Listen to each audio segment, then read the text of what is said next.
কতিপয় গোষ্ঠীর হাতের মুঠো থেকে অর্থনীতি নিয়ন্ত্রণ বের করে এনে সুযোগ সুবিধা ছড়িয়ে দেয়া হবে বৃহত্তর জনগোষ্ঠীর মাঝে। এমন অর্থনৈতিক গণতন্ত্রায়নের প্রতিশ্রুতি নিয়েই আসছে প্রধানমন্ত্রী তারেক রহমানের নেতৃত্বাধীন বিএনপি সরকারের প্রথম বাজেট। জাতীয় সংসদে আজ 9,38,000 কোটি টাকার এই বিশাল আকারের সম্ভাব্য বাজেট পেশ করতে যাচ্ছেন অর্থমন্ত্রী আমির খসরু মাহমুদ চৌধুরী।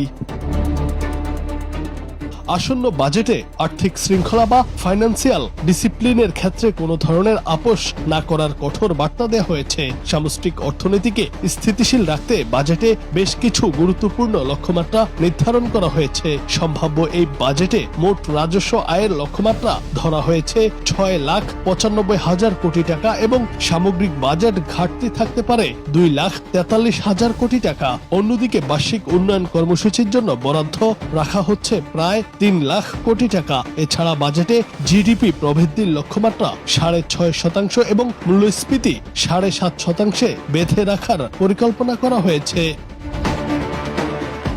2026 ও 27 অর্থ বছরে উন্নয়ন ও অনুন্নয়ন খাতের বিশাল এই ব্যয় মেটাতে বাজেটের ঘাটতি পূরণের জন্য দেশি ও বিদেশি উভয় উৎসের ওপর নির্ভর করবে সরকার। এর মধ্যে বিদেশি উৎস বা ঋণ ও অনুদান থেকে নেওয়া হবে 1,16,000 কোটি টাকা, আর অভ্যন্তরীণ উৎস থেকে 1,27,000 কোটি টাকা সংগ্রহের লক্ষ্যমাত্রা নির্ধারণ করা হয়েছে। অভ্যন্তরীণ ঋণের মধ্যে বড় অংশই আসবে ব্যাংক ব্যবস্থা থেকে, যার পরিমাণ 1,12,000 কোটি টাকা। বাকি 15,000 কোটি টাকা সঞ্চয়পত্র এবং অন্যান্য উৎস থেকে নেওয়া হবে।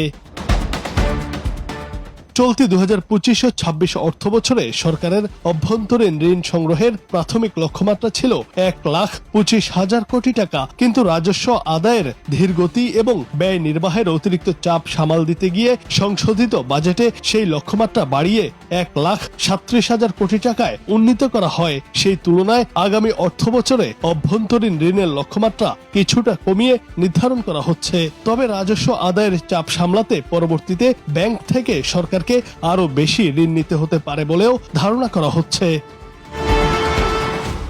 বড় আকারের এই বাজেটে সরকারের জন্য অন্যতম বড় চ্যালেঞ্জ হচ্ছে অভ্যন্তরীণ ও বিদেশি এসব ঋণের সুদ পরিশোধ করা। শুধুমাত্র চলতি অর্থ বছরেই সরকারকে ঋণ বাবদ প্রায় 1,22,000 কোটি টাকার মতো সুদ গুনতে হচ্ছে। প্রস্তাবিত নতুন এই বাজেট জাতীয় সংসদে পাশ হওয়ার পর তা আগামী জুলাই মাস থেকে আনুষ্ঠানিকভাবে কার্যকর হবে।